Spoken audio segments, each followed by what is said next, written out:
আমার বরমশাই একটা electric bitter কিনে নিয়ে এসে আমায় বলে, চলো আজ সন্ধ্যাবেলা তোমাদের আমি ইলেকট্রিক বিটারের সাহায্যে কেক বানিয়ে তোমাদের খাওয়াবো, কতটা স্পঞ্জি কেকটা হয় সেটাও দেখবে। আমি বললাম ঠিক আছে তাহলে তৈরি করো। ও বাবা, সন্ধ্যাবেলা হতে না হতেই বলে যে আমি এখানে বসে কেকটা বানাচ্ছি, তুমি আমার হাতে একটু হাতে হাতে সাহায্য করে দাও।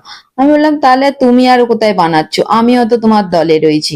বলে দুজনে মিলে কেকটা বানাতে শুরু করলাম। কি কি দিয়ে কেকটা বানিয়েছে এই দেখো। প্রথমে এই ইলেকট্রিক বিটারের সাহায্যে ডিমগুলোকে ভালো করে ব্লেন্ড করে নেবার পরে ময়দা, গুঁড়ো দুধ, চিনি গুঁড়ো, তারপরে বেকিং পাউডার, বেকিং সোডা আর সাদা তেল দিয়ে ভালো করে ব্যাটারটা তৈরি করে নিয়ে এই বাটির মধ্যে দিয়ে দিল, আর উপর দিয়ে একটু কাজু কিশমিশ দিয়ে মাইক্রো ওভেনের মধ্যে ব্রেক করতে দিল। কিছুক্ষণ পরেই বের করে নিয়ে এসে বলে, দেখো কি সুন্দর কেক বানিয়েছি, খেয়ে নাও তাড়াতাড়ি।